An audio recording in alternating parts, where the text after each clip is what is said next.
go over to YouTube and find it. Welcome to our live show. Okay, I gotta hit go live in the studio over here. So we're not live, but we are streaming into the server. Streaming into the void. Excuse me. All right, all right, all right. Hold on, let me get a soda real quick, and then I'll Sure, be right sure. back. And I can share screen. If you can hear me, I can share screen to. No, it says we are live. It didn't throw the title out there. No, that's annoying. Okay, so we are live. Hi, guys. I guess we are.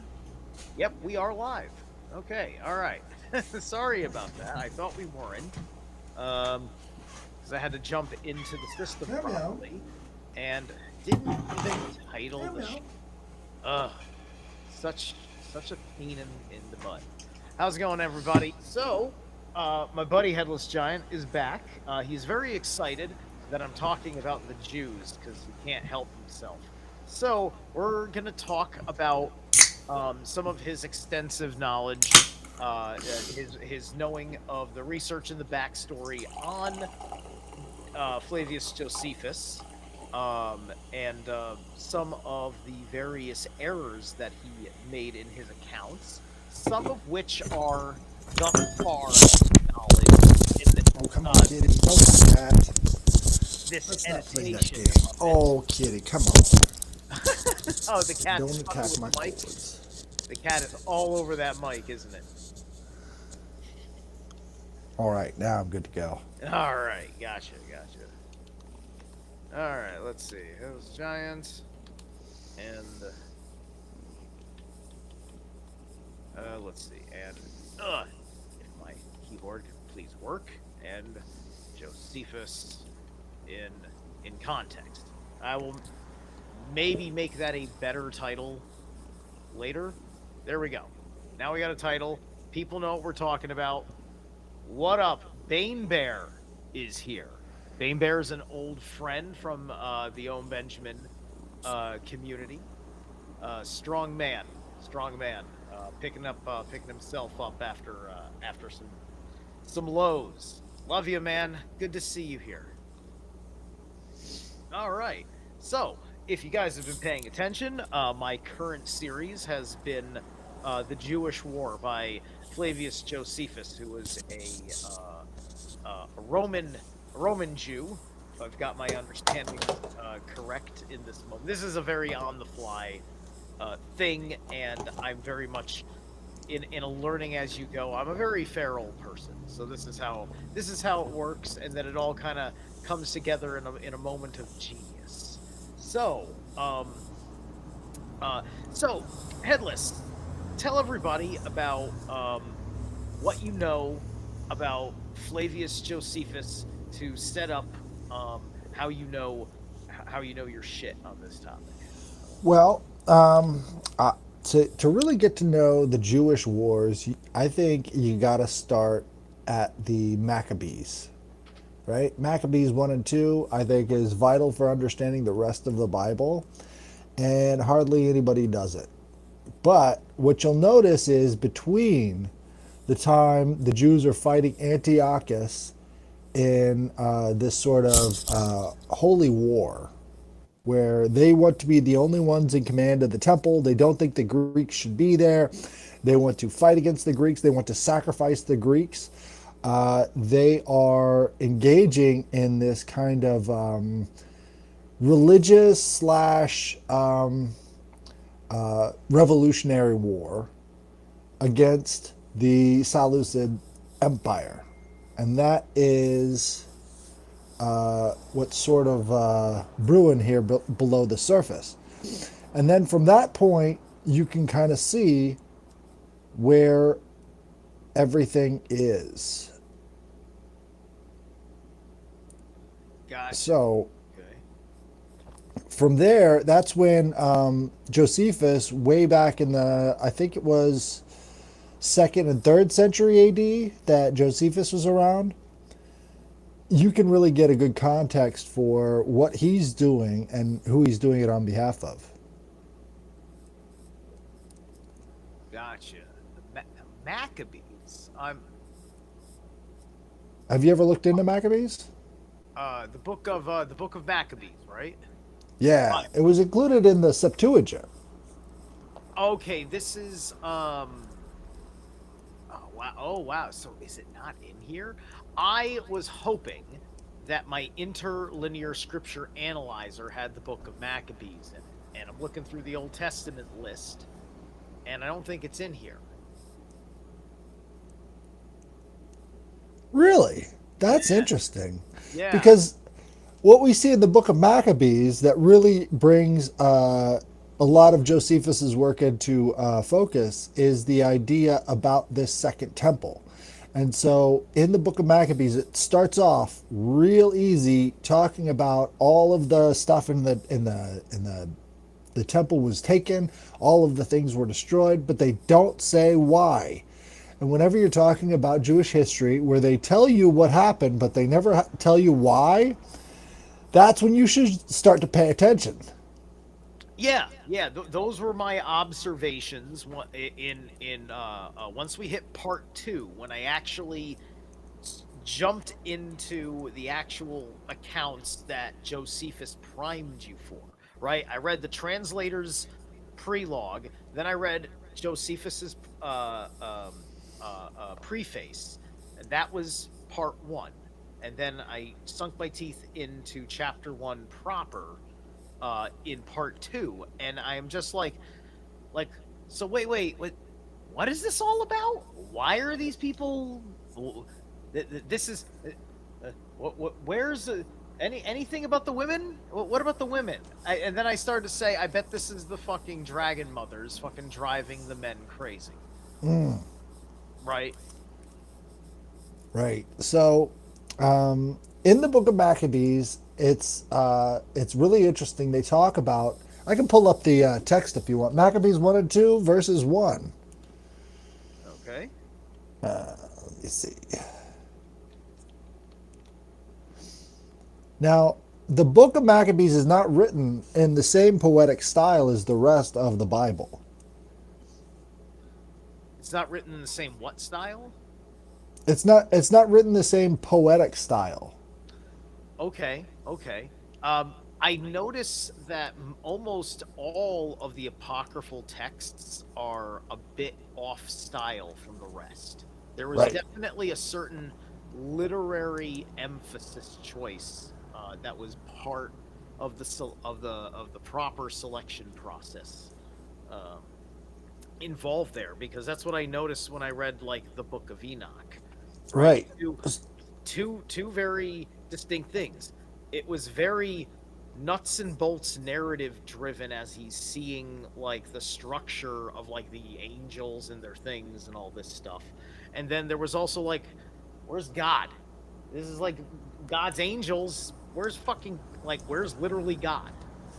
So what you'll find when dealing with the Bible is, I mean, I think everybody in the academic community is on the same page. The Bible is a way of establishing identity for a group of people between Syria and Egypt, right? It wasn't really all one thing. They were starting up this nation state project, right? Before that, it was the city state project. And the city state project was we establish control from the city state. Now, nation state was a little bit different. It says all the people who think and act and come from the same area should be one people, no matter where they are. This was a very important time period. In Rome, they had the Ennead, right? And the Ennead established their identity for all Latin people, right? You came from here, you went here, this is who you are. The let me see, the theogony, they established that for the Greeks. It was identity documents. They're not 100% accurate. The Bible, the Septuagint, was the most ambitious work of its time, trying to establish an identity for all of the people, whether they be, Greek, whether they be Canaanite, Phoenician, whether they be all these different groups between Syria up to the north and Egypt down to the south. They wanted to establish an identity for them, and they came up with this story.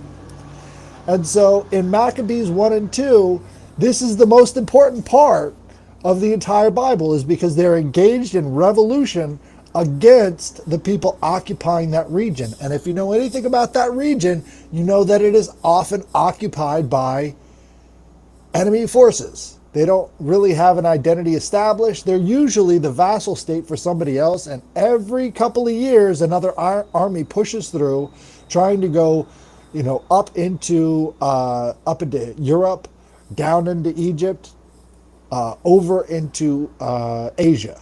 It's a very heavily active part of the world, and so what you end up seeing over and over again in the Bible is how all of these mythologies from all these other places get stuffed into the Bible. Yeah. Yes. And these are different people in different places that are all stuffing it in there. So Maccabees 1 and 2 says, no, no, no. All of that is our mythology. We created it. It happened to us. And so here's our story of the flood, because everybody had a flood myth, right? Here's our story of the flood, and here's why you came from us, right? So in Maccabees 1 and 2, they want to get rid of the Greeks.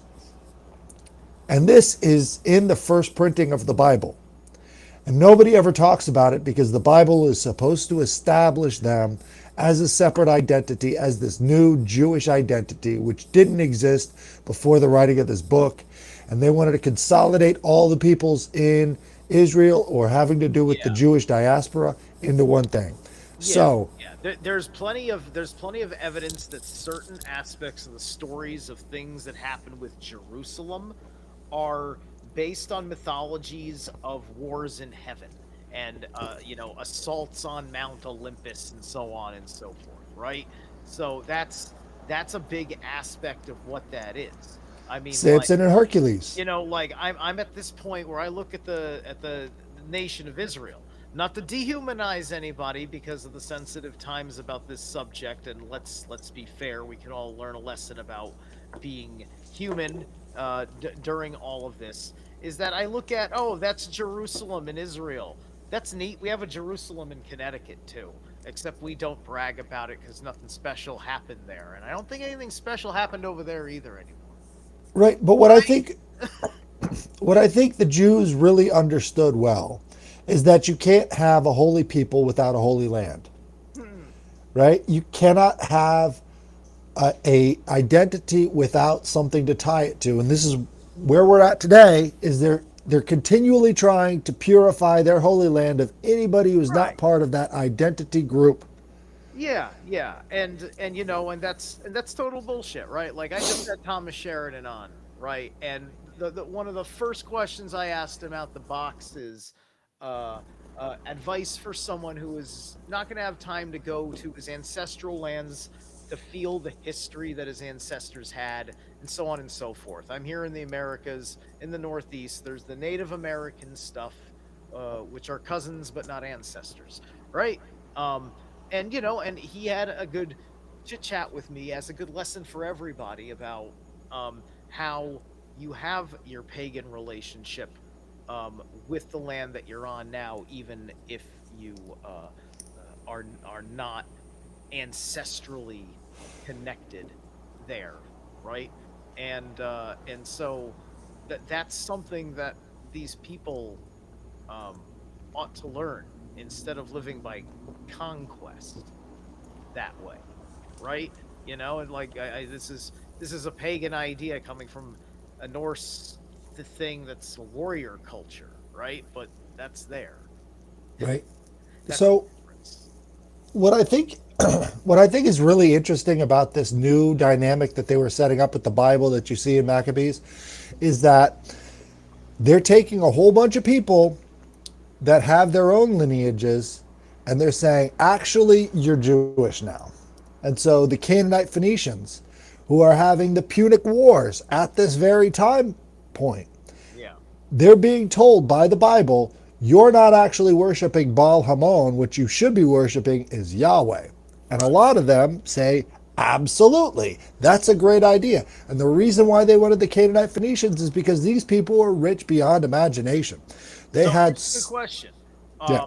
Why did they want to use the word Jew instead of Hebrew? Well, I think they could be related because the J wasn't really a J sound back then. So they weren't the Hebrews, or they weren't the tribes of Israel. Yeah. They were the Judahites. And that Judahite Hebrew kind Yeah. of Why did feel, J? Yeah. Why did J universe like? It's something that I realize looking at it with the Spanish, the way they do Jose, right? And then like Norse runes, Yera, right there in the Norse too, right? So like it is weird that there wasn't J, but if there was Y, then why did J intrude on Y? I know, I never really found the answers to that. I'm sure they could be found, and I don't know how valid they are. But a Judahite was supposedly a tribe that existed way back into prehistory, and all these other 10 tribes of Israel vanished, right? But the Judahites,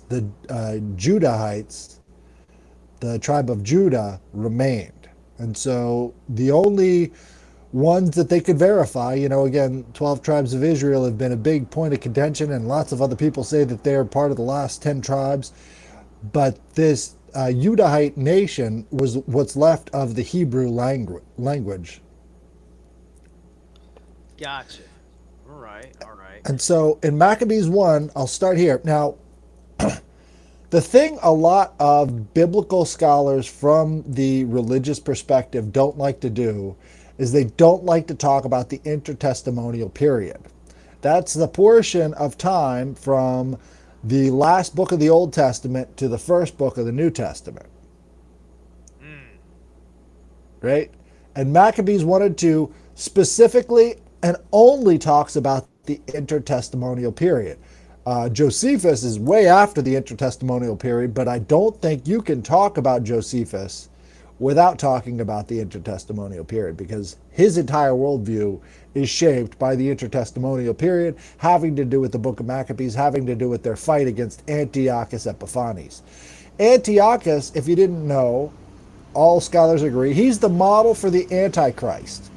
He's the model for the Antichrist for both the Christians and the Jews. This guy, Antiochus Antichrist. That's cute. That is fucking cute. Thank you. isn't it? Continue.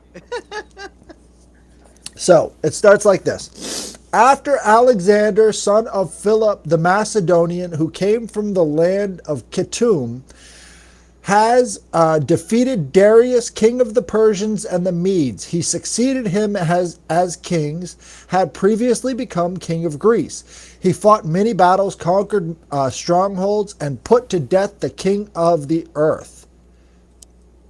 The king of the earth? What's that? It's still got poetic elements, maybe not so much as the other parts, but they're talking about Greek gods, right? They're talking about how he's defeated Hades. He's now immortal because in their eyes, he was. There wouldn't be a Bible if it wasn't for Alexander the Great. The Septuagint was written in Alexandria, Egypt. Okay. He advanced to the ends of the earth and plundered many nations. When the earth became quiet before him, he was exalted, and his heart was lifted up. He gathered a very strong army and ruled over countries, nations, princes, and they became tributary to him. After this, he fell sick. Did he really fall sick? Was he poisoned? And he was dying. So he summoned up his most honored officers who had been brought up with him from youth and divided his kingdom among them while he was still alive. And after Alexander had reigned 12 years, he died. Then his officers began to rule, each in his own place. They all put crowns after his death, and so did their sons, and after them for many years, and they caused many evils on the earth. Again, They didn't really say that Alexander the Great himself was evil, just that his generals were. Hmm. From them came forth a sinful root, Antiochus Epiphanes, son of Antiochus the king. He had been a hostage in Rome. He began to reign in the 137th year of the kingdom of the Greeks. So Antiochus has this territory carved out from the eastern Mediterranean all the way over to Persia, from Turkey all the way down to Egypt. And that's the Seleucidian Empire. In Egypt itself, we have Cleopatra and Ptolemy. Ptolemy and Cleopatra is that whole Egyptian sphere of the Macedonian Empire. Now, what they're talking about here is the Seleucids were at war with Egypt. They wanted to take over and reconsolidate the empire into one thing. So he's ruling all of Israel, and he's got a lot of problems with the Jews. They don't want to be ruled. And he's got a lot of problems with Egypt. They don't want to be ruled either. And he's got a lot of problems with Rome. So Rome, after he's defeated all of Upper Egypt, all of the lower portion of the Nile River, he decides he's going to go into uh, Alexandria, because Alexandria, as you know, is on a little island chain right up there at the top of Egypt. So he's got them completely surrounded. They're stuck on their island. All he has to do is march in there, and now, you know, his cousin ruler is gone, and he's going to be ruling all of Egypt. Well, Rome shows up and says, "Are you going to be invading Alexandria?" And he's like, "Maybe I will, maybe I won't." He doesn't want to be committal. And so this seasoned old diplomat pulls out a stick, and he pulls the most badass move imaginable. He makes a big old circle around Epiphanes in the sand and says, "You will not leave that circle until you tell me whether or not you're going into Egypt. Rome wants to know." And so finally, Epiphanes relents and says, "Fine, I'm not going into Alexandria." And so he goes back home to Israel with his tail between his legs, right? He's pissed off. He wanted to take all of Egypt. But Rome's like, "You're not taking Alexandria. We're going to fuck you up if you do that." Because they want to keep the peace, and they think that this guy's kind of unstable, which he kind of is. He's a huge populist. So back then, the tyrants weren't what we think of as you know, these 1984 style dictators. Back then, tyrants were people who were popular, right?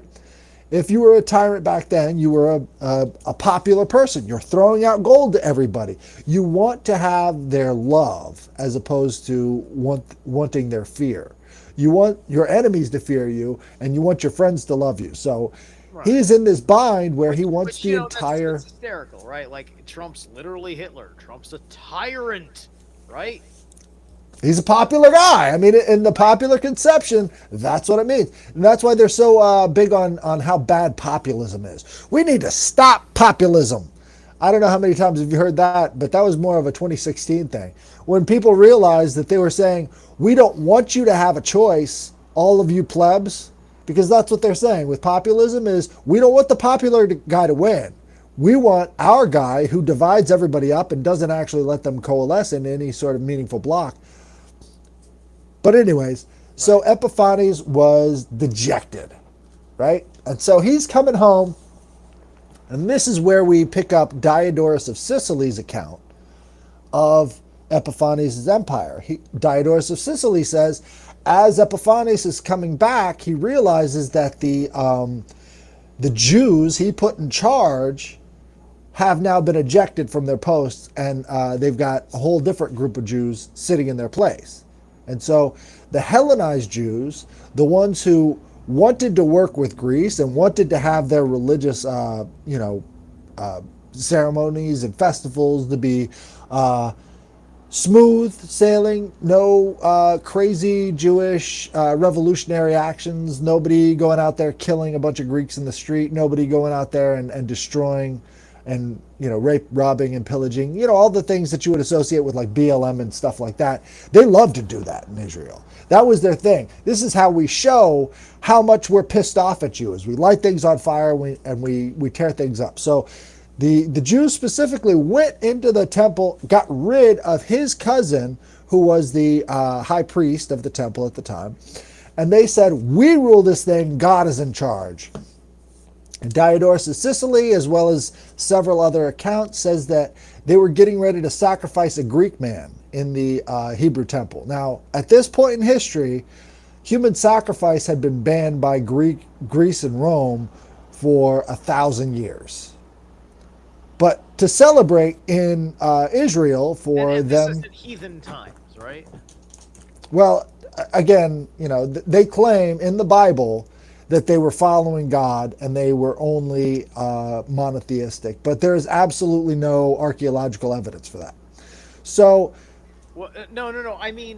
Like, hold on. You said that there was no human sacrifice in Alexandria. Which country? well, all of Greece banned Greece. Okay, yeah. human What sacrifice about like 700 to 800 years before this. It was this is about a BC thousand or A, years, BC eight or years AD? old. What's that? BC or AD? This is all BC times. Okay, this is all BC time. Okay, so right. Because I had to ask that question because there's something that runs in my mind about other things that are important in my greater narrative about sacrifice in context, right? Because everything paganism is all like sacrifices are all the big deal, and then in in this Jewish religion, which is not pagan, but it exists in pagan times. It's just not an all-encompassing thing. Also has a sacrifice situation, but in a completely different manner of worship, right? That's And what they so want you to believe, but Christianity likes to sell it that human sacrifice basically doesn't exist because Christianity. right, that's totally false, 100% false. Right. So, what they're saying, if you talk to a Christian, is we eliminated the process of human sacrifice, which it was gone 1,000 years before Christianity was invented, not even close. So, what they're saying is, well, actually, we gave you the law. Every one of these books establishing an identity for people on a given part of land has an element of providing the basis for the law in that area. So all of the other groups had these laws, and they were all very, very similar to the laws that you see in Israel. The difference is between Jewish paganism or whatever it was, is that they decided that they were going to get rid of all gods but one, and that one God was worthy of ruling everything, everyone and everything. But we were their chosen, right? The Jews were the chosen. Everybody else was not chosen. That's what they figured because henotheism was a practice in every tribe. You know, every tribe had their one god that sat above the rest of the gods. Now, all those other tribes had their own gods too, and to establish and make that identity within tribalism, they would put their god above all the other gods in the league, as they called it back in the Greek days. So a league would be like all these different tribal war groups coming together to complete a certain task, right? Right. The league that'd be like effectively like the thing in the Norse parlance of the mythos. Yeah. Because that's the thing, right? It's like these tribes they couldn't make like a pantheon work out to cohese themselves, right? Like pagans pagans in the north, like we eventually did. It wasn't always like that. I mean, like the Northmen was a demonstration, a typical demonstration of kind of how there can be these feuds between um they didn't have Asatru and Vanatru back then, but it's the same idea, right? The whole idea of the pantheon is like a canon system where everybody can turn to this thing and say, these are our gods. But before that, all these other tribal groups that maybe were a little bit less connected would have their own forms of tribal worship that was different from the, like, slightly different, because what they're talking about in Second Temple Judaism, where they're sacrificing this animal on this burnt offering, this altar and everything, Yeah. that's happening in every city. Every city, it's not unique. The Second Temple is not some unique practice. It's just the same thing as everywhere else. It was different now because this belonged to the Jews. They're claiming ownership of it, right? Yeah. So Yeah. that's why they say their temple is better than everybody else's. It's the same thing. I mean, the same practices as all the rest of pagan Europe is happening at that place because they all decided that we're going to do it this way. You bring your animals to the temple, you sacrifice them. They're doing the same thing in Greece, Rome, all these other places. All the temples are pretty much doing the same thing with slight little variations here and there. But the same basic practice is taking place. Whether it's to one god or to many thousands of gods, it's the same sacrifice, right? And that's something that I don't think Christians appreciate at all, is you're just doing the same things from these bronze and iron ages, and you somehow think it's holy because the only book that you've ever partially read is the Bible. I had to find that out the hard way just by reading up on Yeah. all these other practices. Yeah.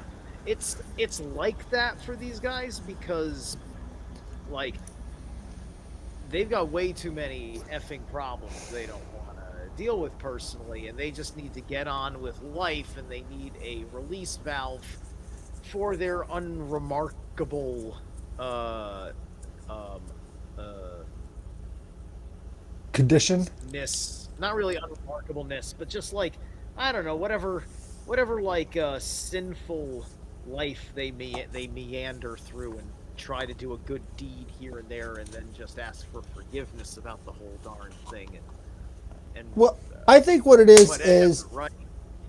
I think what it is it's all about identity, right? They want to identify with a powerful story. They want to be on the right side of history. And I can understand that, you know? And they want to say that the wheels of change are turning in my direction because I am connected with the gods. Good. I think that's a healthy, positive response. But it's not your God. I mean, they keep saying it's the God of everybody, but everybody who looks into just a little bit of the archaeology about this stuff finds that this was a project by a bunch of priests who wanted to establish an identity for a region that was war torn for thousands and thousands of years. And the way they did that, the way they told that story was very important in doing that because they wanted to have these people who had been trampled on to rise up. They call it the Jewish revolutionary spirit, and we see it rising up over and over and over again throughout history. So these Hellenized Jews had been kicked out of the temple. Antiochus, his nephew or his cousin, I forget which, had been killed. He was the original high priest of this Jewish temple, and he was pissed. They were about to sacrifice a Greek man. This is what the rumors were at the time. And so Antiochus decides to get a bunch of pigs and slaughter them and take those pigs into the temple and start spraying pig's blood all over everything. All over everything. And he's known as saying, I will destroy every scroll that makes you hate your neighbors to the Jews. Now, again, this is the group trying to establish an identity by pushing everybody else out and saying we're the closest ones to God. So they were behaving in a very similar fashion to what we see happening in Israel today between the Jews and the Palestinians, as they're trying to cleanse the land of the evildoers, just like they were doing back in the Maccabees days. Yeah. They're trying to cleanse the land of the evildoers today. Now, again, it goes back to how do we establish an identity that nobody can challenge? You can't have that kind of identity. Like, other people exist. You can't just say, I'm the only one who gets it because my holy documents tell me that. But again, they've tried over and over and over again. And what's interesting is that Diodorus, in his account of Antiochus Epiphanes, he talks about this golden Headless. Yeah. Okay, hang on a second. You had a latency freeze. Let's give it a second to make sure that your connection is stable. And you froze at the word golden. The golden treasures. They don't talk about what the golden treasures are in Maccabees. They just say golden treasures. Hmm. In Diodorus, they say it's a massive gold donkey head.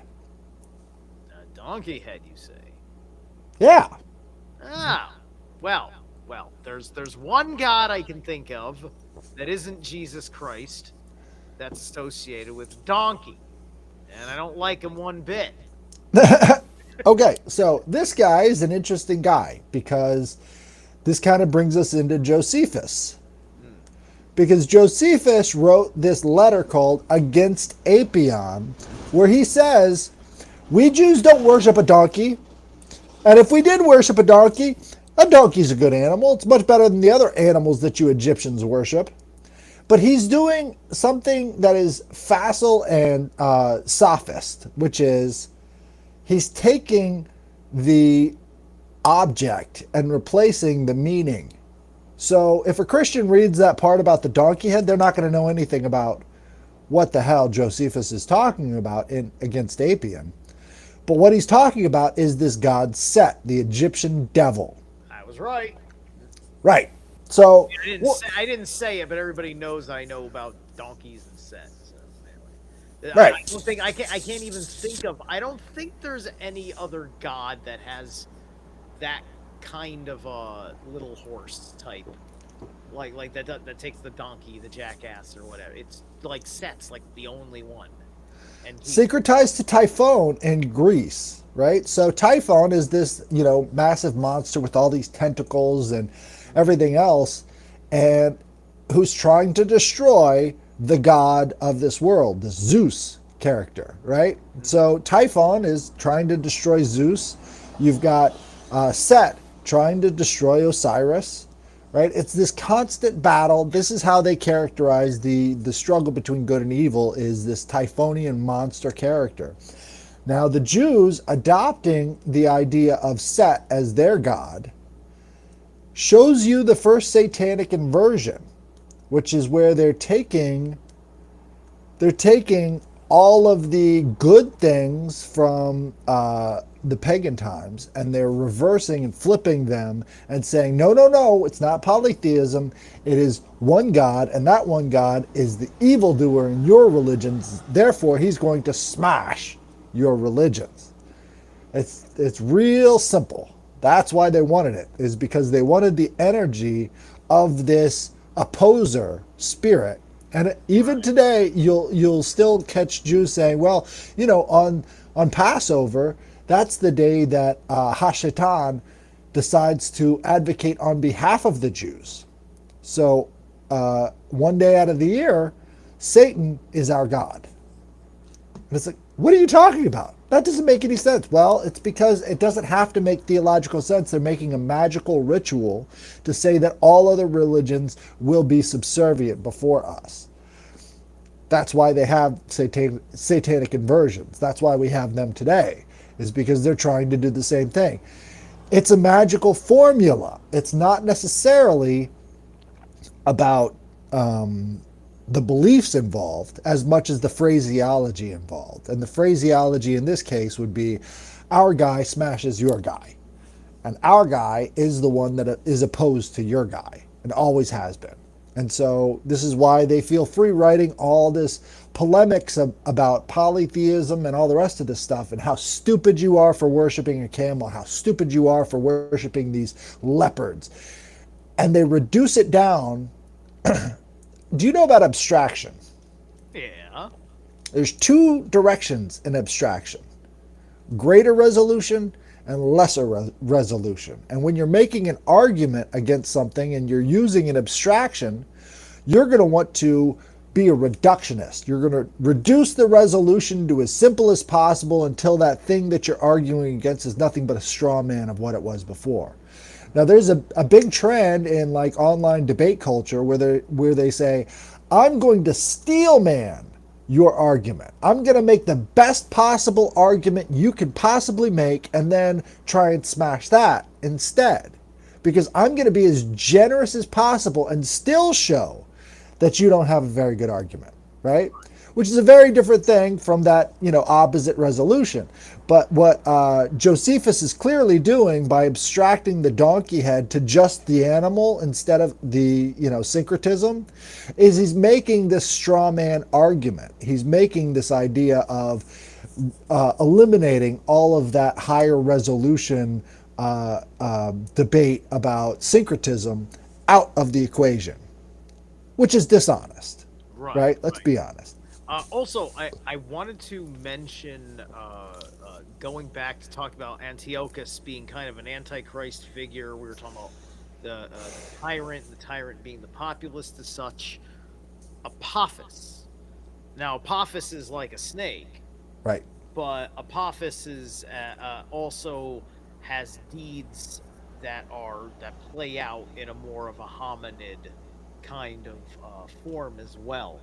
And Apophis actually, uh, part of how he works is through the populace's support. Is involved in how Apophis does what he does, and I would recommend to people to look at the remote viewing data. Do not go on the interpretations as a cliff high guy. Farsight Institute, um, like Dick Algire's in particular, his run on Apophis.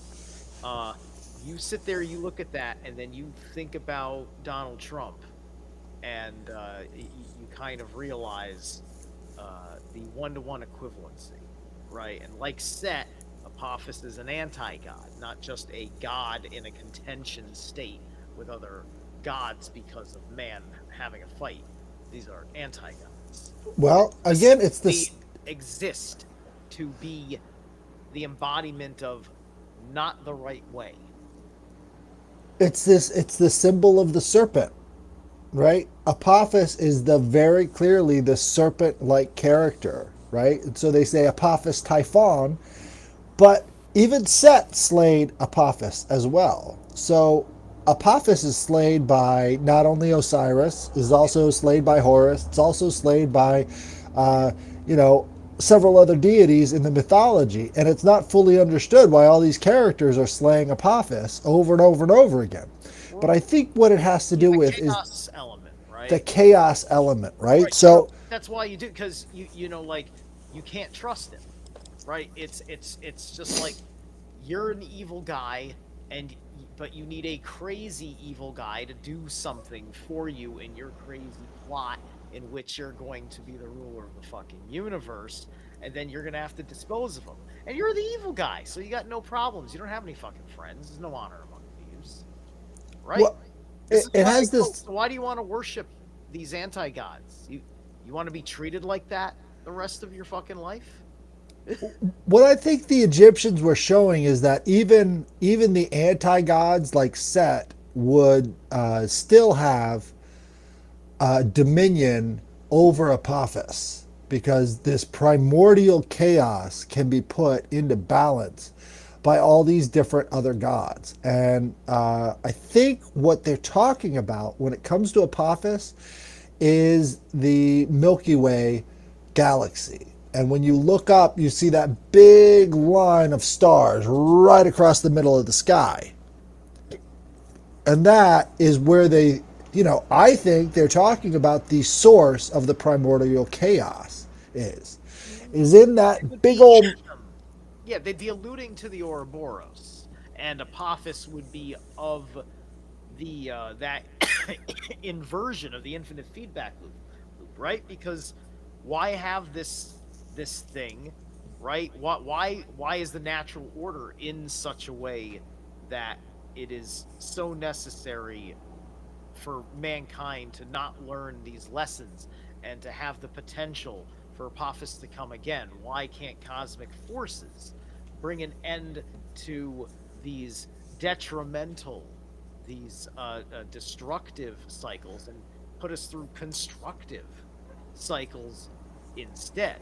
Why do we keep riding this particular snake, right? Because the Milky Way galaxy is that could be Jormungandr. I suppose one could see it that particular way. Granted, he's from the ocean, and so that would be the ocean above and all that. But it's the Rainbow Bridge of Asgard as well, the Milky Way galaxy, as well as the milk that flows from Alvumbla, the primordial cow. So there's many things. Oh yeah, Nut, the goddess Nut. It's basically her arching body over the cosmos. There's Right. many things the Milky Way is. But it has to be put into order. So you can assume that we're sort of made out of the body of this snake as it stretches its way across the cosmos. And this little part of the cosmos is put into order by these ancient heroes, right? They separate the sea from the sky, they separate the land from the sea, all the rest of these ideas, creating these different worlds out of the primordial chaos of looking up at that giant snake and saying, well, that snake's body must be what we're made out of. This idea that we're made out of the Titan stuff. We're made out of this ancient primordial stuff that was in chaos until these heroes took it over and made it better by giving it order. Bringing it to form. That's right. Symbolic Studies is here. What's up, Mario? How's it Yes, going? Slick is in the chat too. I don't know if you've been seeing anything in the chat, so yeah. And I see Lucy it. is here. Lucy, I know, gets around with different people too. So, all right, everything. So I think that idea of now having this inversion into Second Temple Judaism, because Second Temple Judaism really doesn't kick off until they start to lose a lot of these polytheistic elements, which would include this golden donkey head and this image of Moses riding the donkey on a marble donkey, right? This donkey is always what they put their burdens on, right? And then that donkey carries the burdens for them. So if you think about how they talk about God in Proverbs and all these other things, it's always this beast of burden that I can unload all of my feelings onto so that he can take and forgive me and give me the things that I want. So there's a propitiousness between the donkey carrying this stuff and God in their poetic mythologies, right? So Right.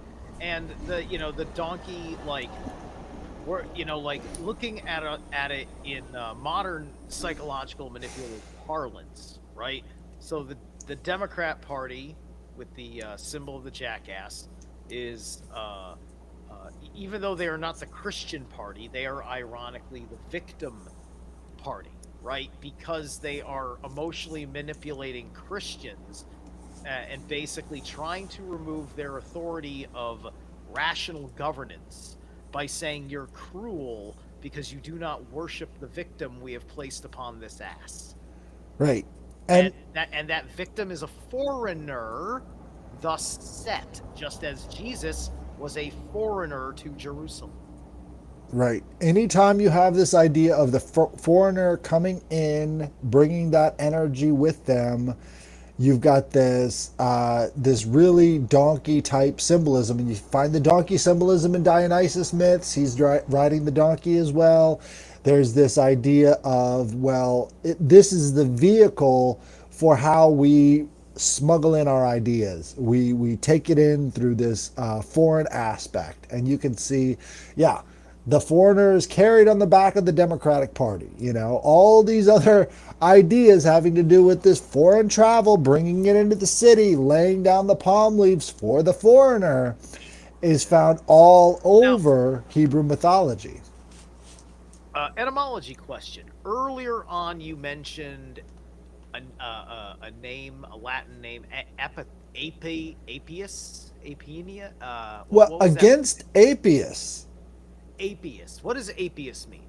So this was a priest of the polytheistic temples in Egypt making a polemic against uh, Judaism and the Jewish God. So in Against Apian, Josephus is responding to these attacks by Apian against, or Apius. Let me look it up real quick. Right. So he's making these statements in defense of Judaism when he's talking about. So what if we did worship a donkey, Right. right? See, I asked it kind of popped up with me because I was thinking I thought it was very interesting that because the word ape, right? And the word ape actually does exist in Old Norse, and I'm just like, why does that exist in Old Norse? There aren't primates in the North, and the truth is that we applied that word to the primate uh, because the primate was a seen as a lesser intelligent man, and that's actually what the word means. It means a stupid man, right? There is a Jotun who was described in such a manner, and he was a powerful Jotun. So he was powerful and stupid. So thus he was something that Thor and Tyr had to deal with. Interesting. Yeah. So in Against Apian, we find that he is now making a defense. We don't have Apian's original letter because any criticism or polemic against Christianity and Judaism was burned anytime they would find it. So we have the responses to these criticisms, but we don't actually have the letters themselves over and over and over again. So you'll have pagan polemics against Christianity that are now missing from history, but we can see the Christian fathers responding to them. So we can assume pretty much what they're saying from the responses. And these would happen over and over and over again. So in the first century AD, one of the big insults against Christianity and Judaism was by calling it idolatry. We find the first inscription about Christianity in Rome is a graffito, a scratching on a wall that has a character with a donkey head on a cross. And it says Alexandros worships this god. And Alexandros was this Roman centurion who apparently converted to Christianity. And so they wanted to show Christianity in a negative light. And so they put the donkey head on Jesus on the cross Mm. because they worshiped a donkey. They knew this back from the time of Epiphanes. Now, what's interesting back in that time is that this Antiochus character affected them so much, they decided to write him 800 years earlier in their story than when he was actually doing it. So the book of Maccabees gives away the idea that this, what's it called? The abomination desolation took place under the Neo-Assyrians. When the Neo-Assyrians invaded the eastern part of the Mediterranean, they claim that's when the abomination of desolation happened to the first temple. Now, there's no evidence at all of any first temple ever existing there. It's only been second temple, but they wanted to give it that mythology and say, look, they've tried this before. We have to defend this temple or we're going to end up the same way again. Again, kind of made up. But they wrote Epiphanes as the Neo-Assyrians, were attacking. And they did that because they wanted to create a self-fulfilling prophecy. So as he's destroying the second temple, they said, what if we could say that we prophesied that he would come and defeat the second temple? And so they wrote his abomination desolation way earlier in their story in the book of Daniel. So they're backdating what's happening currently into antiquity. Daniel is the guy who supposedly predicts Jesus. So all of these predictions in the book of Daniel having to do with Jesus were written in the time of Epiphanes, which is about 200 years before Jesus, not, 1200 years before Jesus. That's a big difference right there. What exactly are they predicting? But what I think happened with the whole Jesus thing is after Epiphanes was defeated by the Persians, which were called in by the Babylonian Jews, they said, look, now's your chance. Go get them. So they would rather have the Persians than have Epiphanes, right? And so all of the Babylonian Jews sort of motivated Persia to go in there and smash Epiphanes. And after he was killed, that was pretty much it for the Seleucidian Empire, right? That's what Diodorus is showing there is, hey, this one little branch of the Alexander the Great tree, this is when it gets cut off. And so that's why I'm talking about it. So Diodorus of Sicily is discussing this. The book of Maccabees is discussing this.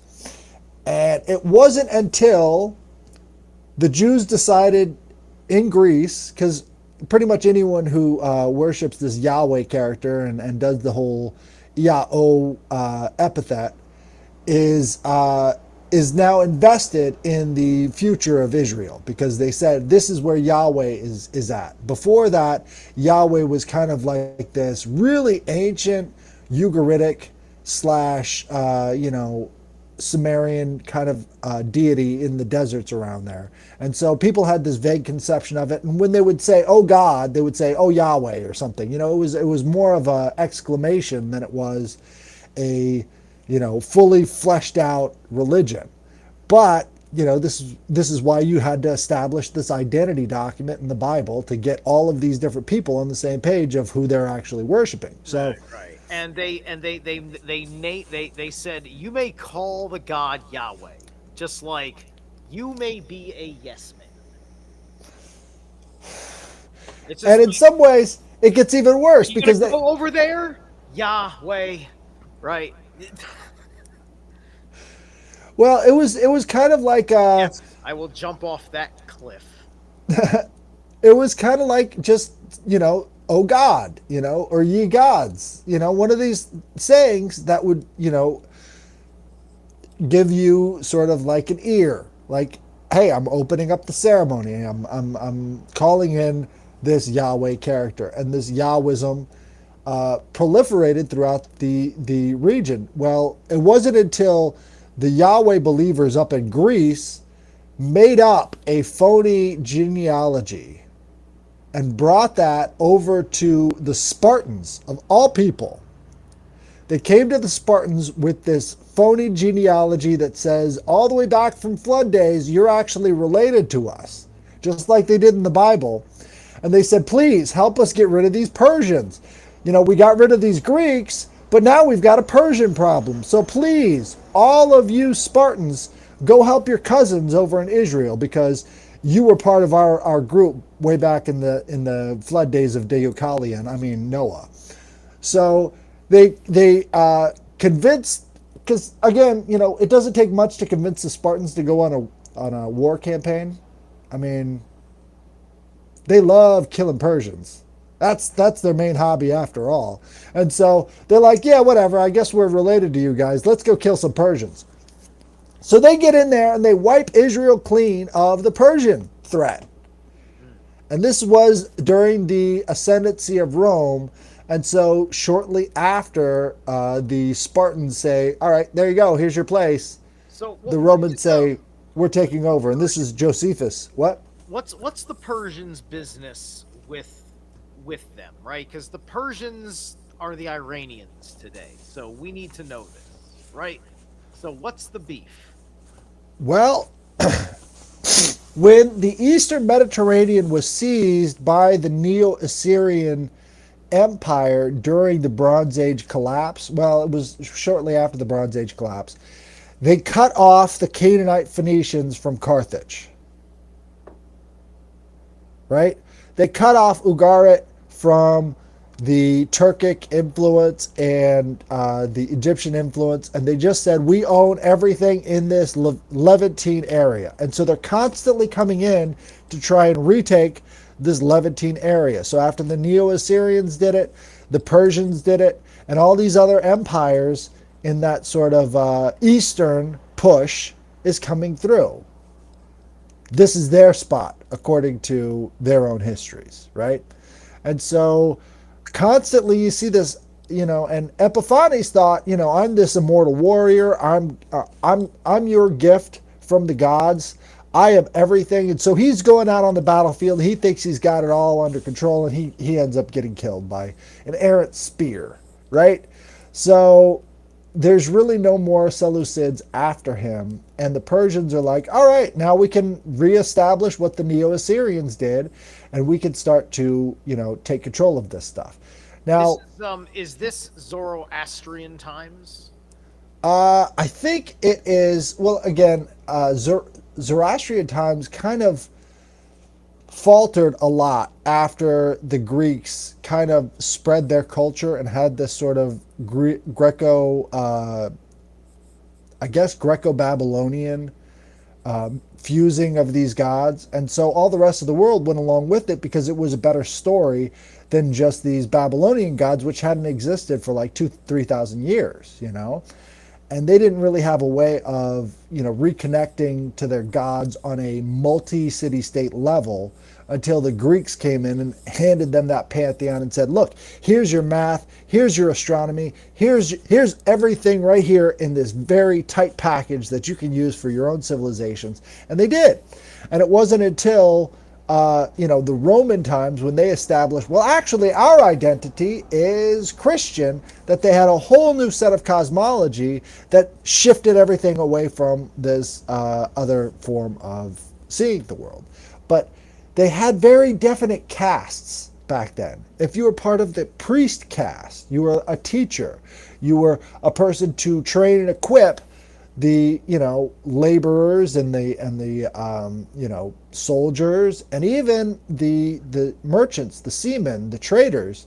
Yeah. You were the one who gave them their founding mythology. You were the one that allowed them to go out into the world and do the things they were doing with the justification from the gods. Yeah, you're up to speed on the Bach saga at all? Yes. A little bit, yeah. Okay, so are you familiar with the rabbi system in the Bach saga? Their explanation of where rabbis come from. No. Okay. The rabbi system was established before the ice time came, in the paradise time, as these powerful magistrates that kind of helped the management of the kingdom as a whole, and there were 10 of them. Then, when the Ragnarok came and the ice time separated the Hyperborean original family kingdom up in the Arctic Circle, and then the 10 tropical races were separated, the 10 head rabbis took control as priest kings of the 10 regions of the earth that formerly were unified. And then that's where the beginning of the conspiracy comes from, as these guys are doing these things and they're supposed to be intermediaries between those cut off in the ice, right? And then over time they eventually get other people out of there. Like Jesus apparently came from a family that was ousted from Atlantis, or Atlantis, all land ice, right? So the breeding system is still in play for all the elites because of how the elites were established back then, and it's part of this primordial history that gets stacked up onto the rivalries of the earliest of history. Right. This is the secret. See, what you've just established there in that Bach saga mythology is that the priesthood was a caste, and that caste would travel between cultures, right? Yeah, Not just that. they were an aspect. They are a special, like, there are tiers. There's the three tiers that we know, but then there are also three tiers of separation because the breeding system was based on soul power. And if you were down because there was the Aesir kingdom, the Aesir people, they were the closest to the core global family. The Vanir people was the next ring down, like the next meridian down, if you will, right? And then each one of those two tiers had Carls, Jarls, and Thralls, and then the tier below that had Carls, Jarls, and Thralls. So these are kings of a lower order and kings of a higher order over the supreme family that preserves the ways of Frey and Freya, the fertility god and Right. goddess, right? And that's kind of part of the system. And some of these Hyperboreans won't get with the program because the world was physiologically different before Udin, which was the conscious force of the mind of the all, effectively the gold ring of the universe, changed the rules, changed natural law in certain ways because incest was not genetically detrimental in the paradise time. Now we can't have the breeding system the way that we had it because Udin changed changed the rules. It was part of there was obviously a lot of good like because I don't want to go and live just like that. I'd like to have the paradise time, but I don't want to do all that weird shit. Right. So, paradise time is an interesting idea that I think a lot of these different civilizations preserved in the book. Let me see. Do I have it? I'd have to dig for it. So, in the book, the Georgics by Virgil, he talks about the golden age being restarted by the son of Saturn. And the son of Saturn would emerge and bring Rome back into the golden age. And he's talking about this in the Georgics. Now, the Christians later on said, yeah, we know who that is. That's Jesus. Jesus, son of Saturn. Wait a second. What's going on here? This is syncretism gone wild, but this is one of the reasons why it took off in Rome is because they thought that this, golden son of Saturn. Jesus is a Capricorn, December 25th. Right. So this golden son of Saturn was going to take them back into the golden age. And so this is why Christianity was allowed, because they were, a big problem.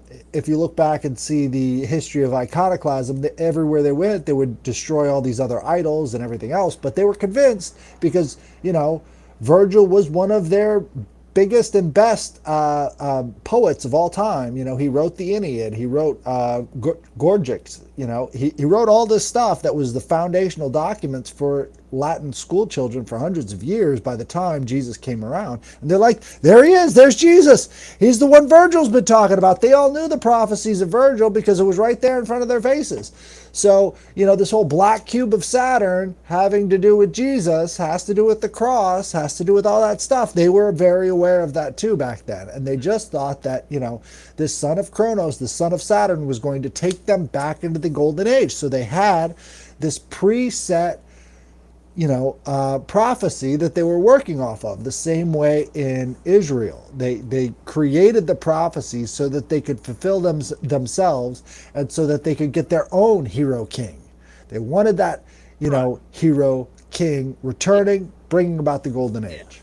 But this was coming about as we're entering the age of Pisces, though, right? Like we're going into a Jupiter ruled age.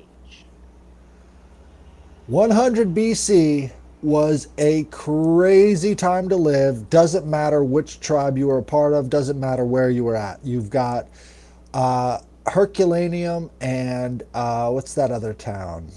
It's far more popular. This is where you had this volcano just spew ash everywhere and then just completely cover the town in ash. And so Okay. Pompeii and Herculaneum were wiped out, and the sun was blotted out from this, you know, giant volcanic disaster. Mm. Right? This is first century. So Not only that, Herculaneum was also wiped out by the Pompeii volcano. right? Okay, gotcha. Well, it was on the same island. They were. I don't think they were on an island. They were really close to the sea, and further back was the volcano, and they had Right. nowhere to go. And Right. so once that ash cloud started, it was just like a matter of minutes until everything was covered in hot ash and just boiled alive under there. Right. So it was very very quick. Yeah. And so I thought this the this movie. I thought the movie portrayed how it happened well in the last scene of the film. Right. So this is a huge event where everybody's like, what the fuck is happening? The sky is falling. Everything is coming to an end. Not just that, Julius Caesar, also first century BC, right? This guy was, God on earth. The Romans were highly revered. These guys were the peacekeepers of all these different areas. And he gets stabbed in the back dozens and dozens of times by his Senate. And everybody thinks that the entire world is collapsing. Not just that, what also happened with Julius Caesar? This was the end of the Greco occupation of Egypt, right? This was Cleopatra's downfall. All of this is happening in the first century BC. Everybody's convinced that the world is coming to the end, and they're looking up in the sky and they're saying, oh, well, the age of Pisces is coming on us. There has to be some new astrotheological way of What describing the universe. what happened to Mark Antony? Can I expect that what happened to Mark Antony happens in the Jewish War in a later chapter? I'm sure it could, but again, I'm more associated with Against Apian than I am with the Jewish War because I Right. haven't gotten that far in history. I'd like to Well, really dig down on yeah. that Antiochus portion. So yeah, yeah. But my question is, Mark Antony, what happens? Well, he was, a loyal follower of Julius Caesar, and he decides he's going to pick up where Julius Caesar left off because, it was unjust what happened to him. And so he goes and he tries to get Cleopatra's help, and they try to retake Rome, and it does not work. And they're kind of dead in the water at this point. So again, the old world is dying, and they can feel it. And Mm. so they need a new mythological source of power. And all these different regions are sort of, again, this constant consolidation from the time of the writing of the Septuagint all the way up to Jesus Christ is a very tumultuous time over there. Yeah, yeah. There But was there was the that major emphasis, like it was the end of a heroic age. Is just a big part and parcel of it because you know everything was just everything just really just seemed the last 2,000 years seemed way darker than lighter, right? Everything seemed like it would have been a way more exciting and interesting time to live in the age of Aries. Like I don't want to live in the like God. I had to live at the tail end of fucking Pisces. Ugh, looking back. Ugh, But right? what I think is really interesting is that you get all of these astrological eras all told to you in highly symbolic ways in the Bible. So it's got everything people want. They love to look back then. Their big idea was you get the strength from the past so that you can go into the future. And you've got all of that stuff, all the astrotheological stuff, all of the migration stuff. All of that stuff is all packed in there in these different themes. And so when it comes out, the the Romans call it the big G, right? So 70 is represented by a G in the Roman numeral system. And so they call this the big G. And they like it because it has all of the elements from all of these previous ages that they really look up to and admire. And so the Bible becomes a very popular book among the learned people back then. Okay. All right. How do I sound, by the way? I heard that I might be tunneling a bit, but that might be just because I'm not up on the mic. It could be. I think it's not okay. It's probably just because I'm acting like Stevie Wonder and just like not. I don't know where the microphone is. I'm just gonna have to go with it. I ought to wear a lapel, right? If you had any lapels, Yeah, I'm wearing a chain. It's all right. there you go. I can hook it to something. But yeah, so I mean, this book hinges upon all of the ancestral memories of all of the armies that have invaded this region, right? All of their mythology can be found in one form or another in this book because they left a lot of their stories and a lot of, because again, the only entertainment back then is the story, is the theater, is the play acting of these certain things. And so all of the stuff that they leave behind, that these armies leave behind in Israel, end up being incorporated into the book and then sold back to the people whose originally have those ancestral memories. So you've got the Baal cycle in Ugarit, and all of these epithets for God come through Baal, right? Again, they're supposed to be enemies, but now you're using all of these epithets for Baal as your Yahweh character, and that activates the ancestral memories of the people who have heard these things in passing or as part of their upbringing.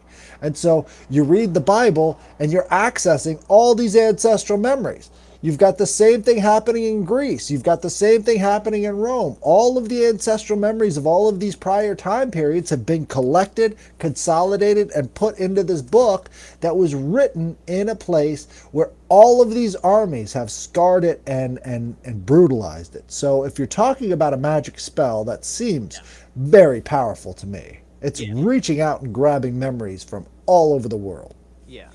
That is an extraordinarily helpful explanation of what um, me and my friends know as the paltering of the Bible, the paltering techniques that are there, which is the admixture of truth and lies.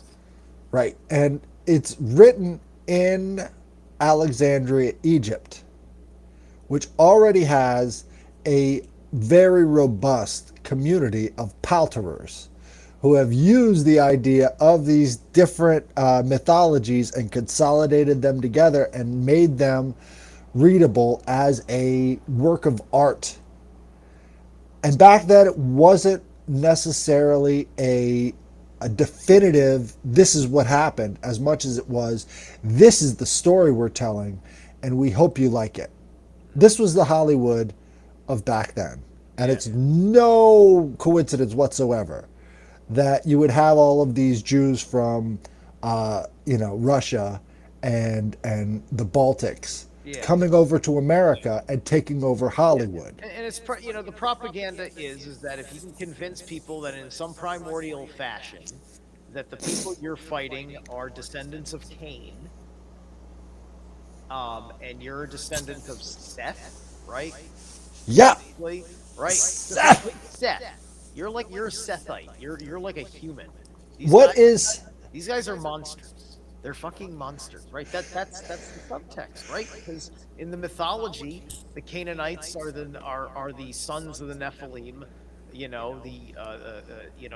are the.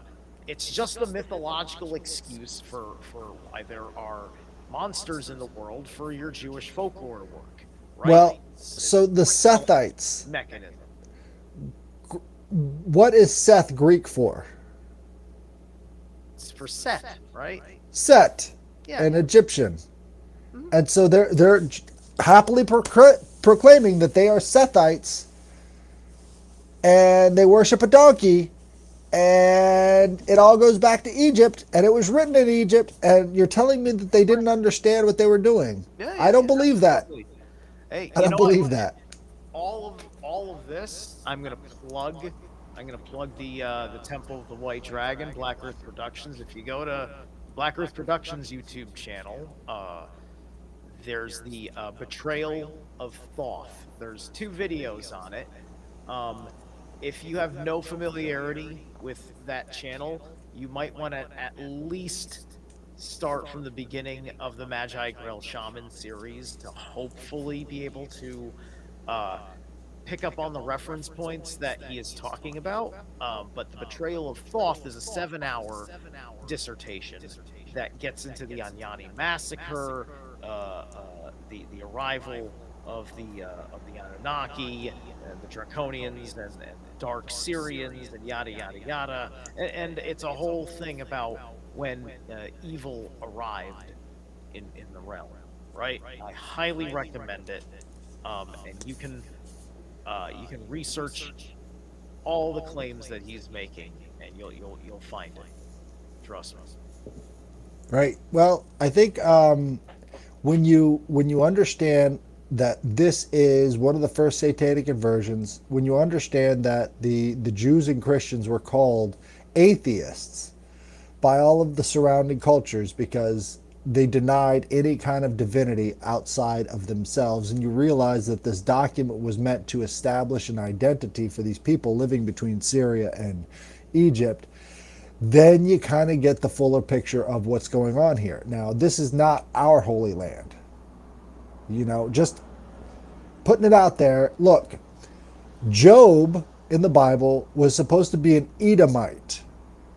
And so what they take in this book of Job is what they're saying is we can do this to white people.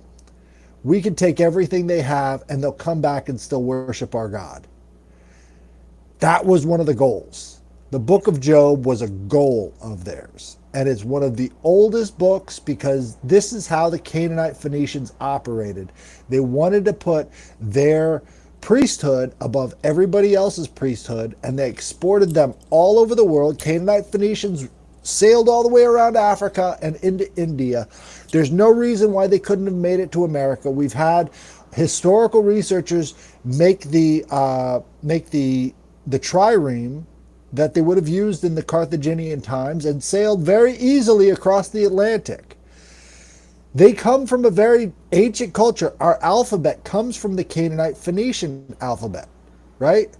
When The when Thoth took the office of Tahuti, um, you get from the channeled material. It's channeled material, all right. It's legit for what it is. You know, Thoth talks in his Emerald Tablets about his issue with the men of the North. He is threatened. He doesn't like them. He wants to do away with them. So Job would make sense, and I see Thoth as the author of the Bible. It makes sense when it's coming out of Alexandria. Yeah, because when Set betrayed Osiris, Thoth sided with Set. Remember that. That's in the mythos. Right. And so, yeah, the Canaanite Phoenician angle on this cannot be underplayed. These are the traders of the world all over the Mediterranean. The Canaanite Phoenicians are connecting all these different cultures, their myths, their products. All of the cultural material is being transported by the Canaanite Phoenicians. And what you'll find is that the origin story of Carthage, with Dido being the main character and using these strips of goat hide to mark out the territory, you'll find that it's the exact same mythology as the founding of New Amsterdam in America.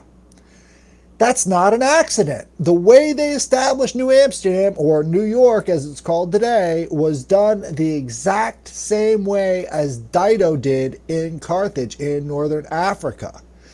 That's not a coincidence. What they're trying to show is that maybe the Carthaginians, after being smashed by the Romans to where not a single stone was standing on top of another stone in Carthage, and also Paul of Tarsus, Paul of Carthage, Tarsus was Carthage back then. They just didn't want to say it because they don't want to let the Romans in on it. They try this invisible empire schema using the Bible as their basis point to spreading the ancestral memories back to the people who made them and selling them on the idea that their holy land and everyone's holy land is in Israel. This is where we get the, Hebrew Israelites, the black people who believe that they're Jewish. This is where you get British Israelism, where the British people believe that they're Jewish.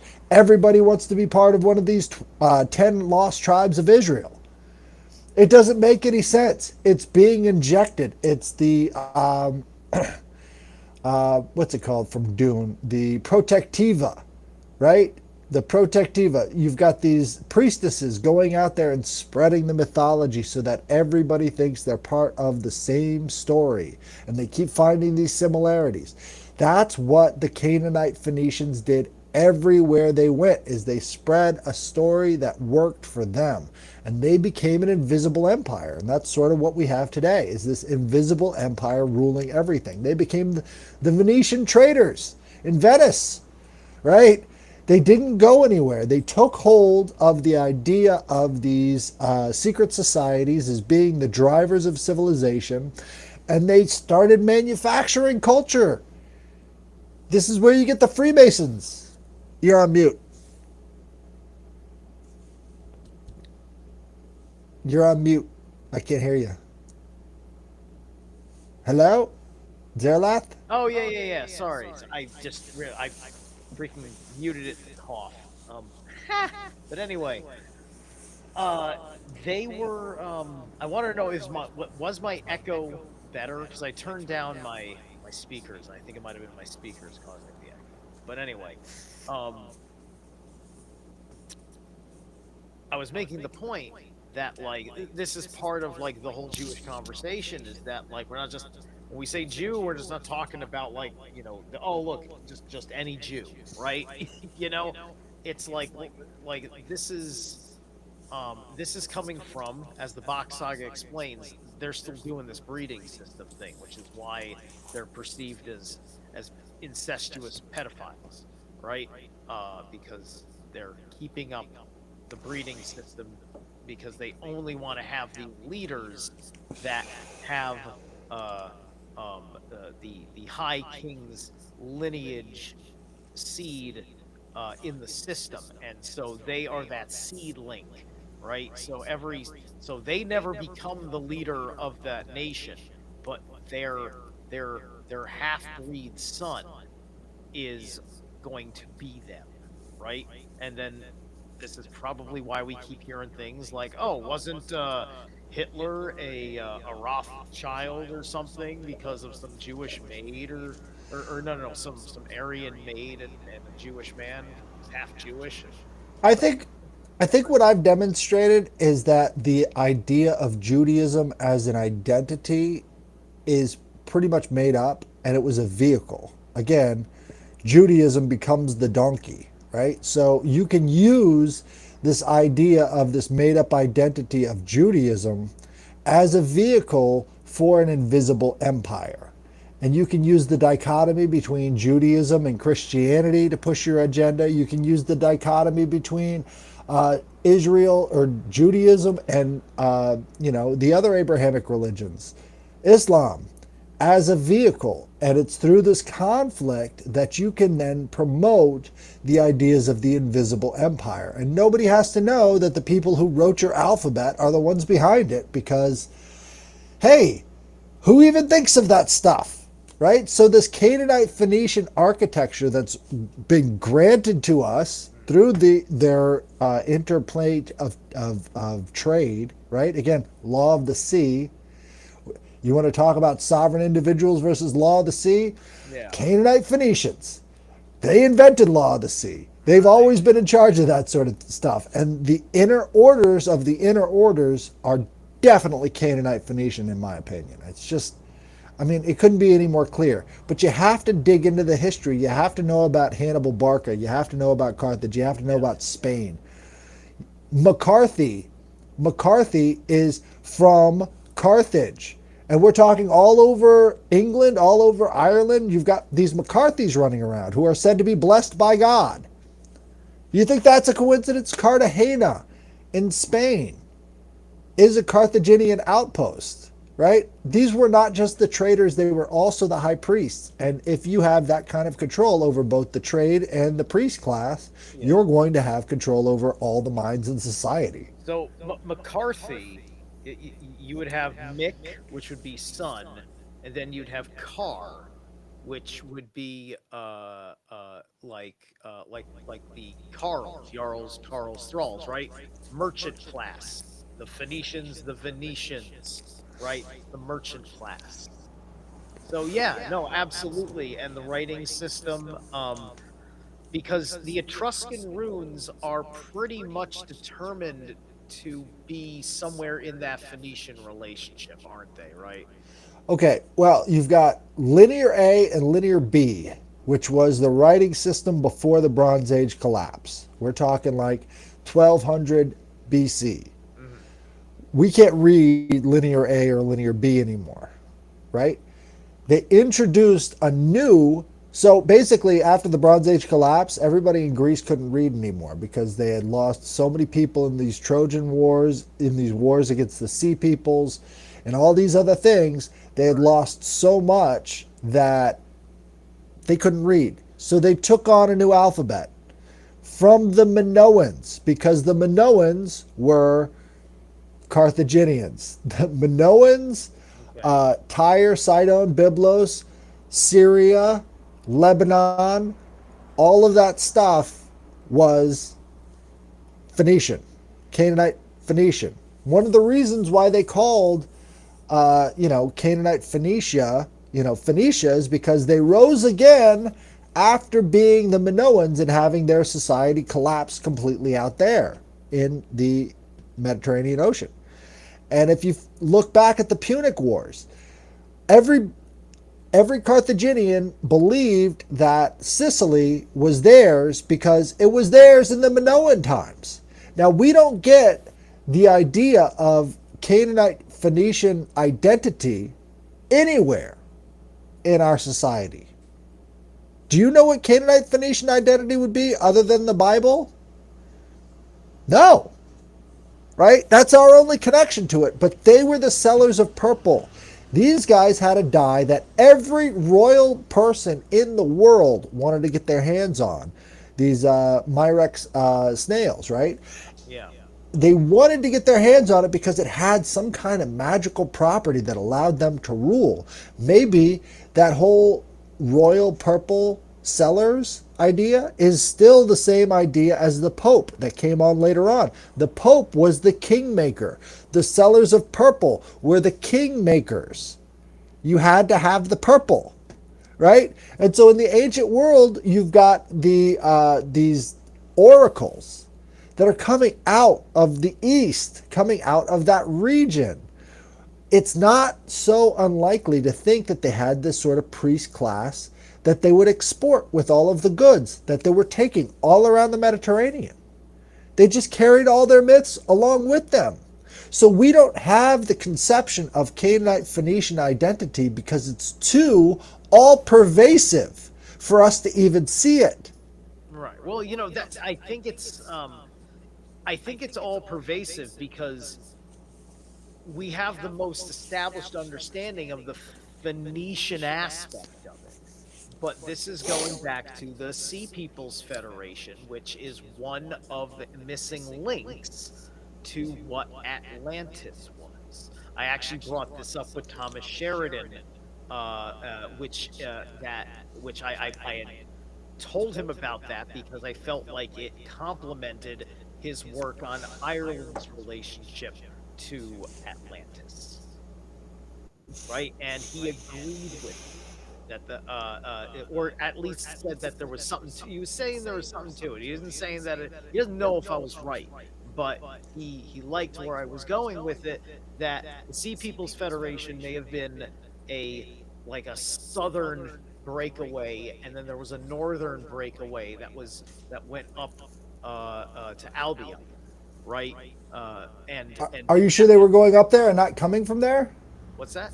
Are you sure they were going up there and not coming from there? Because there was a Doggerland collapse.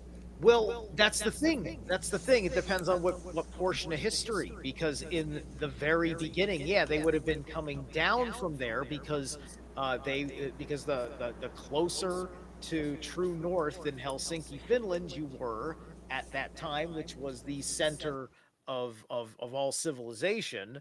Um, Everything was going out according to the hexagram pattern down the planet, right?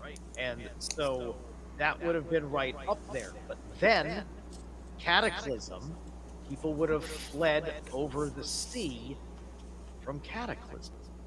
Right. There's so much connection with the sea. There's so much connection with the sea and these Canaanite Phoenicians. And okay, so who built Solomon's temple? Who built it? In mythology or In the Bible mythology. in the well, the Bible, I don't think. It's the same as the Freemasons. Isn't it in the Talmud where it tells us that it was the angels and the demons he commanded with the ring?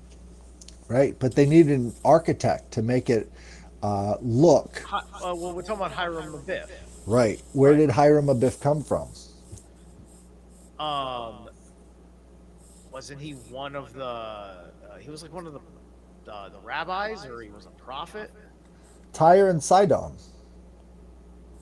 He came from the Canaanite Phoenician homeland. Yeah, So when they're telling you, right, first off, all of your hope is in Solomon's temple. All of your dreams, all of your everything, all of your heaven, everything is coming from this yeah.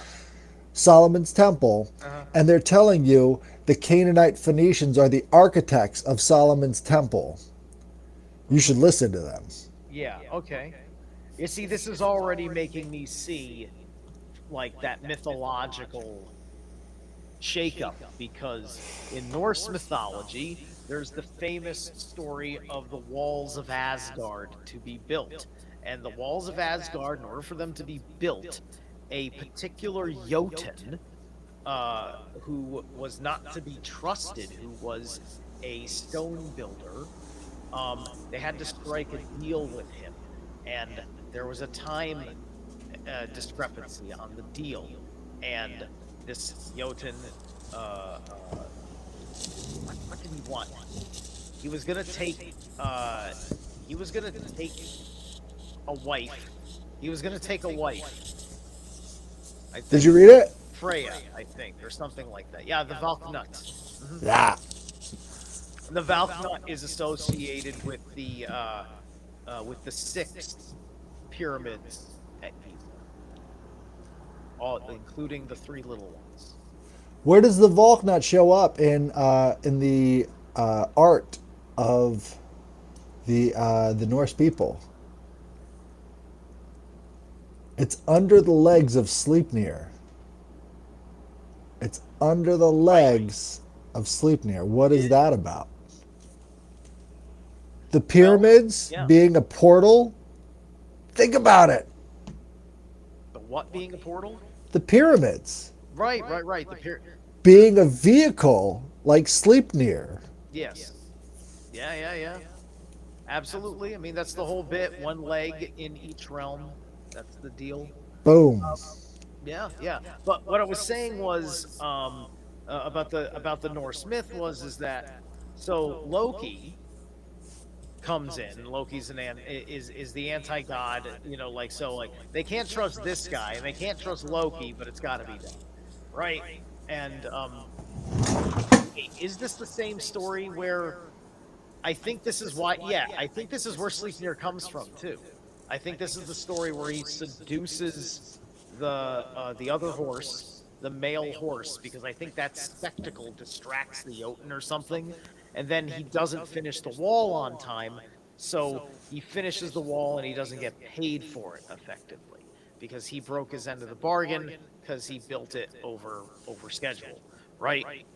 Thanks to Loki fucking it up, which was a good thing because it would have disturbed um, the divine order of things, right? And so that's a little bit that's a little bit like this situation with having the Canaanite, because the Canaanite is a Nephilim, it's a son of a Nephilim.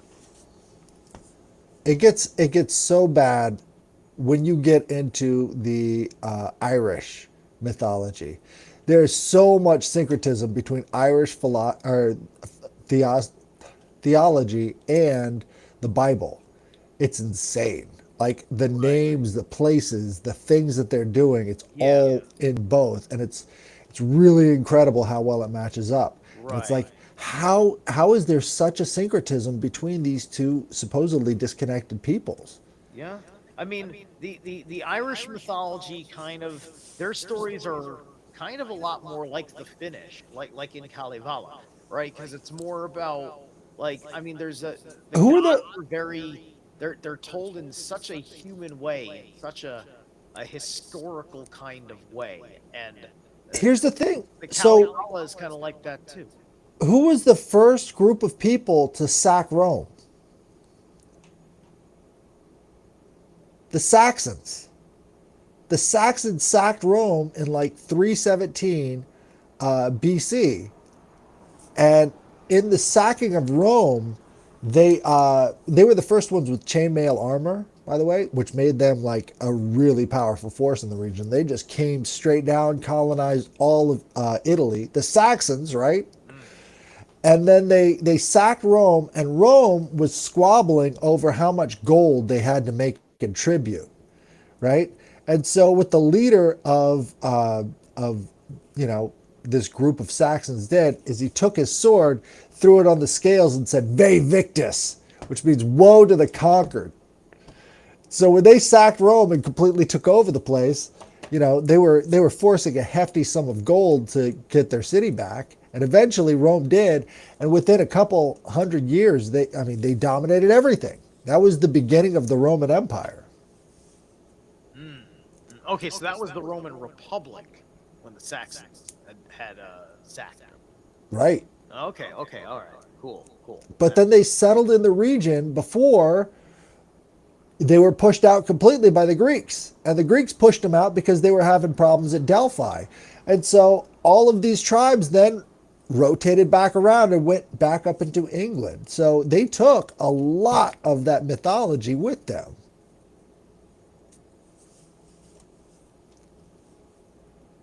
Okay, yeah, yeah, yeah, yeah. That would, yeah, that would make sense, especially because, everybody talks about that comparison to Fenris with um, with Hati and Skull, right? This mother wolf nursing these two cubs, and that's like Romulus and Remus, Yup. right? And Romulus and Remus um, was then turned into Canaanite. Not just that, you got to also think about the Orlinda book. My God, yeah, I'm not that well versed in it yet. I know that Interverse, I know that Chance covered it. I might have to check that out. Yeah, dude. It's all right there. And it's like there's so much interconnection, and people don't really give it that kind of credit. But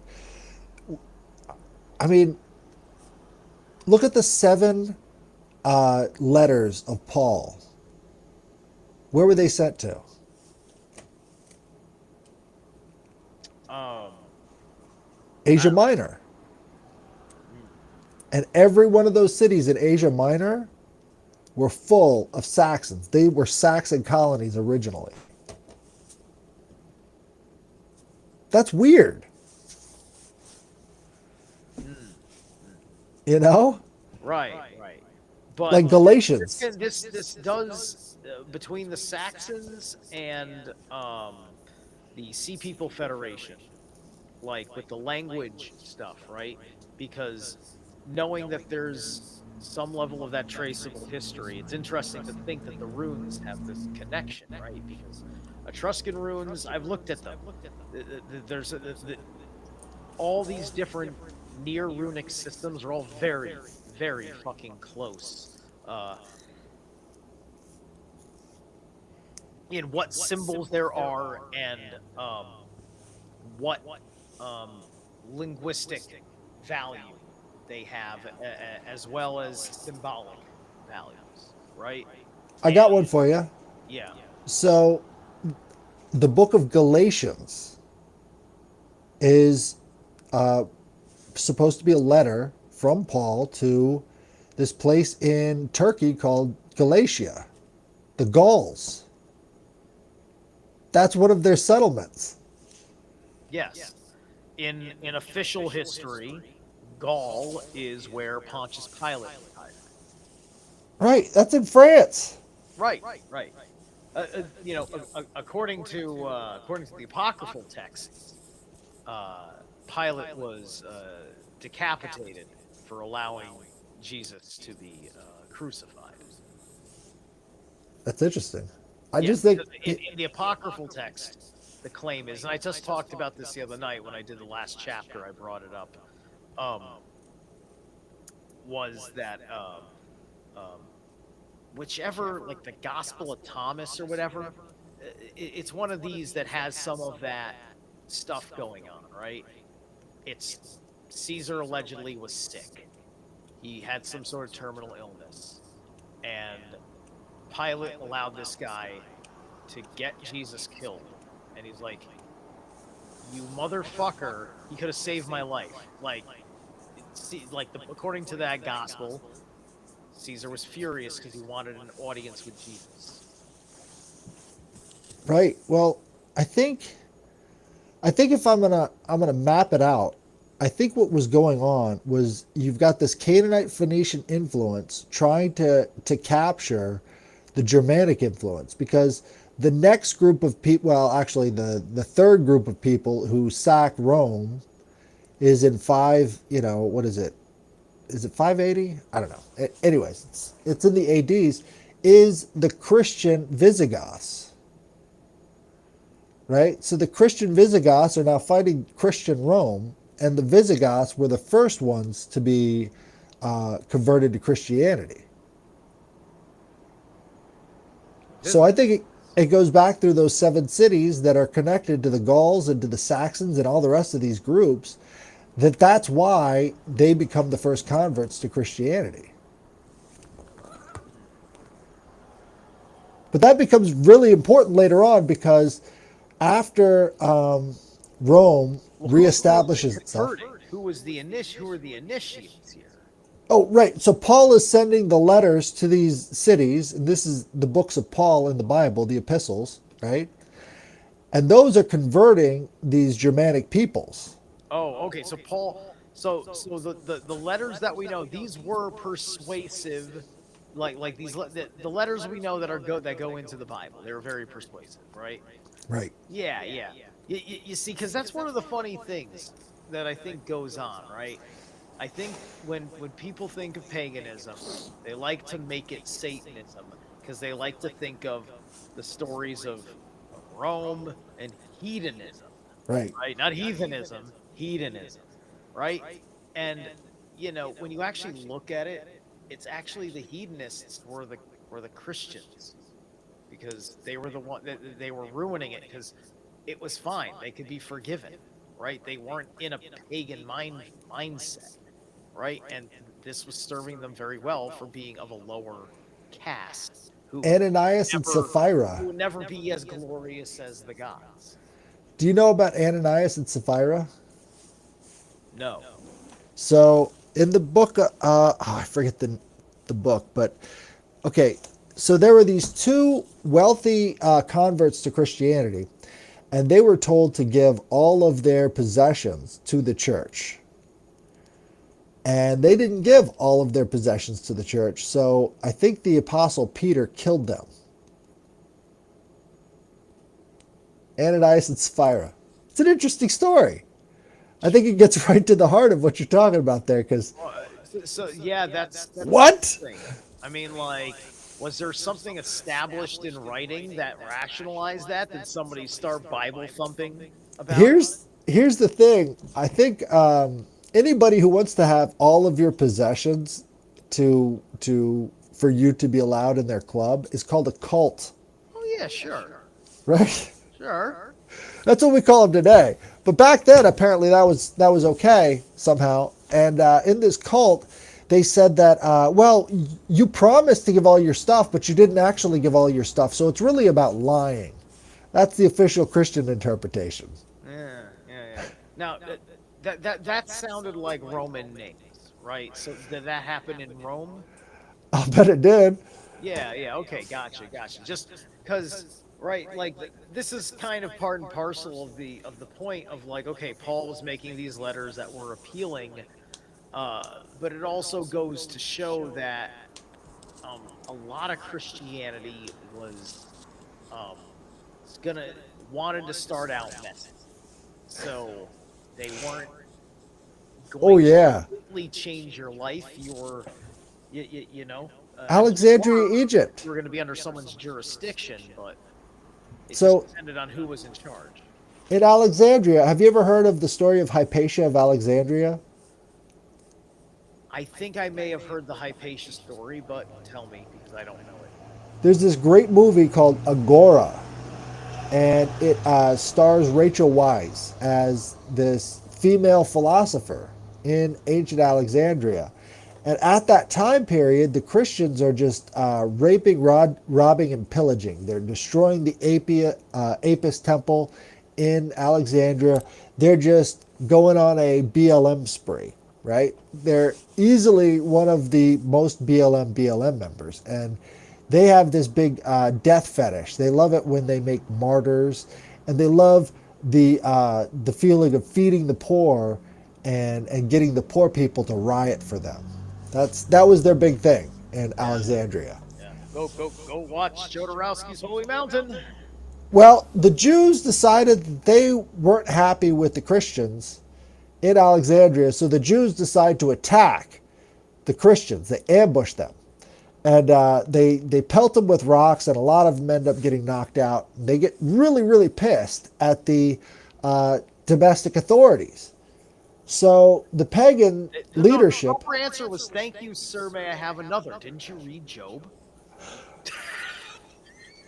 It gets better. So they're not getting justice from the pagan authorities. The pagan authorities are like, look, you two people are Jews. You can figure it out amongst yourself. We don't need to get involved. The Jews attacked you. You do whatever you want to. Well, the Christians didn't like that, so they attacked the pagan temple. The Jews attacked the Christians, so that the Christians attacked the pagans. Mm. Do you see that pattern ever happening in Europe? Ever? Over Yeah, and over and over again? yeah, yeah. Right? Like, there's Christian Satanists and then there's Jewish Satanists, and they're a little bit different sometimes. But yeah, the whole idea there is that they would use this dichotomy of violence to try and overthrow people on behalf of the Jews. And so they would, again, like all the Christians were converted slaves. So all of the people that were, what's the word? And they call them thralls, right? Yeah, thrall is the well, thrall is just the lower caste. How you choose to treat them kind of changes with the ages because in the paradise time, the thrall was actually the most free. Right. But labor was a completely different animal. Completely different form of slavery. Like labor wasn't just like you gotta labor every day, right? Labor was like a joy of like getting something done as a civilization. Well, in Greece, they would have slaves that owned banks, right? It just meant a form of indebtedness. It was not like the slavery we think of today. In Athens, they would have Right. slaves that owned businesses. Exactly. Like if I am a slave, like because you get this from like the conspiracy theorists all the time. You have to think about it. It's just like, oh no, yeah, yeah, you pay taxes, you're a slave. Ah, yeah, you're working on an I-4 form or whatever. Yeah, you're a slave, and it's like Well, I don't think okay, slavery. so I'm also a Nazi and I'm also a this. So these words don't mean anything. Right. Well, Anyone? I think slavery really gets kicked off in its modern form that we think of today Mm. when the Turks decided to go up the Bosphorus and start kidnapping a bunch of white people. Well, yeah, That's this. where we get the term Yeah. Slav slave. Hmm. Yeah, Well, yeah, we yeah. don't talk about that part of history, do we? Right, right, right, right. You know. But the brutality of the Turks towards these white slaves is what gives us our conception of what slavery is today because you raid a foreign people, you grab their you grab their people, you put them on ships, and that's when you're taking them to go, be used and abused somewhere else. It's human trafficking, right? Back then, slavery meant, well, you were conquered by this tribe, so you should serve a function in this society. So you need to get to work. It was like the immigrants. I mean, you could be an immigrant and still be pretty well off. In fact, a lot of them were in Greece, but they would still be considered slaves because they were a conquered people. That doesn't sound as bad as a lot of people make it out to be. That sounds a lot more like Native American slavery. Right, right, exactly. You know, it's like in the American South, it wasn't all whips and chains. Right. Well, There were some the whips and chains, but you behavior. had, you had some Native Americans that would buy slaves and just add them into their family groups. So now the slave would, help to get anything done in the tribe, but, it was still sort of a master slave relationship, other than the fact that, hey, we bought a new family member, basically. Right. But that's also like That's more like what they were doing in ancient Greece, right, right. in That's Athens like at least. industrial ownership, Right. right? That's not like now I have to hire people to freaking run this clan that I bought, right? But the American South and all of the cruelty and all the rest of that stuff really does come through that Jewish connection because those boats, again, were owned by Canaanite Phoenician Jew people coming over and selling all of that stuff. Like 8 out of 10 boats were Jewish. They didn't have slave auctions on Saturday. Mm, mm. But it's that Canaanite Phoenician angle of, well, the whole of Carthage was a slave empire. You know, that's how these Canaanite Phoenicians really got their money's worth is by buying and selling people. And I don't think that's ever changed. Right. Yeah, yeah, yeah, unfortunately. Um, because the buying and the selling of paper people is um they're putting in paper contract things that organize stuff that ultimately is about that breeding system. Corporate law, law of the ocean, it's all tied into slavery Mm, mm. because that's how you get the paper person, you know? Right, right. So we're coming up on 2 hours here. So I want to give you a few minutes to hit any essential points you want to make sure you get out while we're kind of going into wrap up mode in a few minutes. Sure. Research Carthage, research Canaanite Phoenicia. And if you have any sort of metaphysical weird mystical stories that you have in your possession and you want to trade for seeing it read by a person like me on TV, you can send your mystical stories to Headless Giant Podcast at gmail.com and research Phoenicia. Yes, indeed. All Um, right. yeah, and I go to zerolath at yahoo.com and you can get a tarot and rune reading from me if you are interested. As such, I charge 120 for an hour session. All right. Yeah. All right. Cool. So I think we're good then, aren't we? Yes, we are. Headless. Thank you. This was incredibly enlightening to keep in the backdrop, expanding these things. I'm going to have a lot of fun remembering everything that you said next time I get around to tiring my voice out with 3 hours of getting straight through a chapter. You got it. I'll definitely check that out. Yeah, the Jewish War is a very interesting thing. I haven't gotten up to it yet, but there's a lot of background and context you can get directly from the Bible to find out about the nature of what's going on in that region. Absolutely. Thank you.